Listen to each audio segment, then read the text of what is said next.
Sudarshan news की team लगातार जो है ग्राउंड ज़ीरो पे मौजूद है और पुंछ सेक्टर में इस वक्त लगातार सुबह से ही हम आपको अपडेट्स जो है वो पहुंचाने की कोशिश करेंगे, लेकिन आपको ये तस्वीरें दिखाने की कोशिश करूंगा जो ऑपरेशन सिंदूर अंजाम दिया गया उसके बाद पाकिस्तान बौखलाहट का शिकार साफ तौर पर यहाँ पर नज़र आ रहा है। उसके बाद उनकी तरफ से लगातार जो सीज़ फायर का उल्लंघन वो किया जा रहा है और ख़ासतौर से सिविलियन एरियाज़ को बार बार यहाँ पर पाकिस्तान जो है टारगेट कर रही है। उस इस सीज़ फायर वायलेशन में भारतीय सेना भी लगातार जो है उनको मुँह तोड़ जवाब दे रही है। चंदन आपको दिखाएगा कि किस तरीके से यहाँ पर जो है काफ़ी ज़्यादा नुकसान हुआ है। यहाँ के जो रिहायशी मकान है उनको भी काफ़ी ज़्यादा नुकसान जो है यहाँ पर हुआ है। और चंदन थोड़ा सा अंदर की तस्वीरें आपको दिखाने की कोशिश करेगा। जिस तरीके से कल ऑपरेशन सिंदूर जो है बड़े पैमाने पर चलाया गया, उसके बाद पाकिस्तान को यहाँ पर सबक सिखाया गया। उनके सभी लॉन्चिंग पैड्स जो है आतंकी लॉन्चिंग पैड्स उनको तबाह कर दिया गया। उसके बाद पाकिस्तान बौखलाहट का शिकार यहाँ पर नज़र आ रहे हैं और लगातार उनकी तरफ से जो है गोलाबारी की जा रही है। और ख़ासतौर से जो सीमावर्ती इलाकों की बात करें तो यहाँ पर वो लगातार सिविलियन एरियाज़ को जो है टारगेट कर रहे हैं। ये आप देख सकते हैं पूरी तरीके से इस घर के शीशे जो है वो चिकनाचूर हो गए हैं और साथ ही साथ यहाँ पर ऐसे बहुत सारे जो रिहायशी घर हैं जिनको टारगेट किया गया है। हैवी आर्टिलरी फायर जो है उनकी तरफ से किया जा रहा है। लेकिन जिस प्रकार से उनके खिलाफ बड़ी कार्रवाई कल ऑपरेशन सिंदूर में की गई है, जिसमें उनको बड़ी जो है वो एक्शन जो है उनके खिलाफ की गई है और पूरी तरीके से यहाँ के जो रिहायशी घर है पुंछ सेक्टर का ये इलाका है, यहाँ पर काफ़ी ज़्यादा नुकसान हुआ है। और आप देख सकते हैं शीशे बिल्कुल पूरी तरीके से चकनाचूर हुए हैं और यहाँ पर जो लोग हैं लोगों को लगातार यहाँ एडवाइजरी जो है प्रशासन की तरफ से मिल रही है कि घरों में रहे, महफूज स्थानों पे रहे, क्योंकि लगातार पाकिस्तान अपनी हरकतों से बाज नहीं आ रहा है और उनकी तरफ से लगातार जो सीज़ फायर का उल्लंघन किया जा रहा है, आर्टिलरी फायर वो किए जा रहा है। लेकिन यहाँ पर काफ़ी ज़्यादा नुकसान जो है देखने को मिल रहा है। ये पुंछ का इलाका है, पुंछ सेक्टर है। थोड़ा सा चंदन से कहूँगा आप ये स्कूटी दिखाई, इसमें भी काफ़ी ज़्यादा नुकसान हुआ है। और ये आप देख सकते हैं जो स्प्लिंटर वहाँ आर्टिलरी शेल से निकलते हैं, इससे कितना ज़्यादा नुकसान जो है यहाँ पर हुआ है। और यहाँ देख सकते हैं आप किस तरीके का माहौल और यहाँ पे बताया ये जा रहा है। जो स्थानीय है यहाँ के लोग वो कह रहे हैं कि यहाँ पे कुछ जो लोगों की वो डेथ भी हुई है, क्योंकि पुंछ सेक्टर सबसे ज़्यादा प्रभावित जो है वो अभी तक हुआ है। यहाँ पर हमारे साथ जो स्थानीय लोग बात करने के लिए मौजूद, आप मुझे बताइए ये जो मकान हमारे अपोजिट जो मकान है यहाँ किराएदार रहते थे, यहाँ किराएदार रहते थे।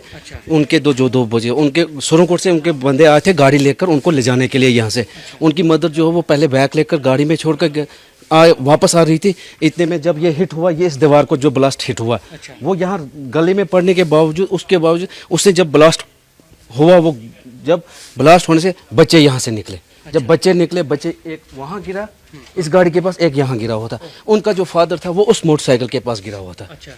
तो फिर आनंद फानन में यहाँ धुआं ही धुआं, मतलब पहले 10-15 मिनट तो कुछ ही नहीं दिखाई दिया, यहाँ धुआं ही धुआं था। हम भी नहीं निकले। मेरा जीजू है, मेरी सिस्टर, वो इस मकान में जहाँ आपने अभी कवरेज की, वो भी जख्मी। हमें भी नहीं पता, हमारा ये गेट है, हम इस तरफ थे, हम इस तरफ थे, वो उस तरफ थे। हमें ये भी नहीं पता कि वो भी इंजर्ड हो गए हैं। जब तक वो उन्होंने ये जो शेरे कशीम ब्रिज है वो क्रॉस किया हुआ था, वो पार चले गए। तो फिर मेरा ब्रदर निकला, जो परवेज भाई निकले हैं, वो उन्होंने उसको उठाया, किसको, जो उनका डैडी था। अब बच्चों को जो थे उठा के उनको गाड़ी में डाल दिया। उनके साथ जो बंदे आए थे सुरनकोट से गाड़ी लेकर, उनको उठा के डाल दिया। फिर ब्रदर ने उठाया, उसके जो बच्चों का डैडी था उसको उठा के लेके डाला गाड़ी में, हॉस्पिटल में उसको शिफ्ट कर दिया। यहाँ ये वारदात है, आप देख लो, आपके सामने है सब कुछ। इतना नुकसान हुआ कि कल यहाँ पर इस तरीके की गोलाबारी हुई, कल ही हुई। ये कल रात को, हाँ, कल सुबह 6:30 बजे, ये 1 बजे, मतलब सुबह। यहाँ पर देखिए सर, यहाँ है ही नहीं कोई। अब हम आए हैं, हम अपनी मजबूरी में मकान, हम तो चले गए थे, मकान छोड़कर इसी तरह खाली। मैंने कहा चलो डॉक्यूमेंट, इस वक्त जो है बच्चों का कैरियर का सवाल है, अपना जो डॉक्यूमेंट है, राशन कार्ड जो भी है, हम इस वक्त आए हैं, हमने मैं कहा डॉक्यूमेंट सेव कर लेते हैं। चलो बाकी तो है, आप देख लें, आपके सामने है सब कुछ। गाड़ियाँ यहाँ थी, वो गाड़ी जल गई है, ये गाड़ी। हम इंश्योरेंस कंपनी को भी आगाह करते हैं कि वो भी आप ग्राउंड लेवल पर आए, क्योंकि अब ये गाड़ियाँ खरीदी हैं, हम इंश्योरेंस कंपनी को कहते हैं आप ग्राउंड लेवल पे, आपका कोई बंदा ही नहीं आया अब तक। अगर दिल्ली से यहाँ टीमें पहुँच चुकी हैं, इंश्योरेंस कंपनियाँ कहाँ हैं? जो गाड़ियां थे इंश्योरेंस कंपनियां कहाँ? यहाँ 10 गाड़ियां जल गई हैं, वो कहाँ है? अगर दिल्ली से यहाँ टीम पहुंच रही है, वो क्यों नहीं आए अब तक? उनको भी आना चाहिए, उनको भी अपना बंदा भेजना चाहिए थे। अगर इंश्योरेंस ले रहे हैं वो तो गाड़ियों को देखना है कहाँ कहाँ क्या हुआ है। अब ये सामने है सब कुछ, हाँ, हमें अफसोस, देखो हमारी जान बच गई। उस मकान, जो मकान मालिक है, उसकी मकान की कंडीशन देखिए, इस मकान की कंडीशन देखिए, इस मकान की हमें ये अफसोस है। किसका? जो हमारे सामने जो दो बच्चे, उनका फादर इस वक्त यहाँ कल से जम्मू से चंडीगढ़ रेफर, मगर हमें इस चीज़ का हमारा बाल बच्चा जितना भी वो सब ठीक है, सब पर, मगर हमें ये बहुत अफसोस रहेगा ज़िंदगी भर, क्योंकि हमें रोना आता है, क्योंकि हमने खुद उन बच्चों को यहाँ से उठाया, उसके फादर को उठाया, कि हम बयान नहीं कर सकते, क्योंकि हमने अपने आंखों के सामने उन बच्चों को देखा है, यहाँ उसके फादर को देखा है। कुछ मतलब क्या कहें हम, बहुत अफसोस रहेगा, क्योंकि ये हमारे सामने, मतलब उन बच्चों को हमें अपना हम ठीक है, हमारे बच्चे, हमारा परिवार ठीक है, हम सब ठीक हैं, मगर हमारे सामने जो वो माँ क्या करेगी? उसका हस्बैंड चंडीगढ़ में इस वक्त, वहाँ भी मुझे नहीं लगता कि क्या होगा क्या नहीं। अब उसके बाद उसकी मदर, उन बच्चों की 11 साल के बच्चे दोनों। जी धन्यवाद हमारे साथ बात करने के लिए। तो ये देख सकते हैं यहाँ पर लोगों में जो है काफ़ी ज़्यादा इमोशंस भरे हुए हैं, क्योंकि यहाँ पर अक्सर जो पुंछ का इलाका है, कई सालों से ये जो है काफ़ी ज़्यादा प्रभावित होता है जब सीज़ फायर उल्लंघन पाकिस्तान की तरफ से किया जाता है।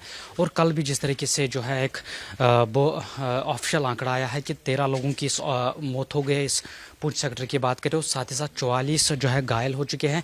लेकिन यहाँ पर लोग भी काफ़ी ज़्यादा जो है इस वक्त एक तो खौफ हिरास में नज़र आ रहे हैं और दूसरी जानब से उनमें इमोशंस भी नज़र आ रहे हैं। तो चंदन आपको ऊपर का जो नज़ारा ये दिखाने की कोशिश करेगा कि किस तरीके से कितना ज़्यादा नुकसान, जानी और माली नुकसान जिसको हम कह सकते हैं, वो यहाँ पर हुआ है। और काफ़ी ज़्यादा यहाँ पर इमोशंस देखने को मिल रहे हैं, क्योंकि यहाँ पर कैजुअल्टी भी हुई है, 2 बच्चों की जो मौत यहाँ पर हुई है, और पूरी तरीके से यहाँ पर इमोशंस भी देखे जा रहे हैं। लेकिन यहाँ पर लोग पूरी तरीके से डरे हुए भी नज़र आ रहे हैं।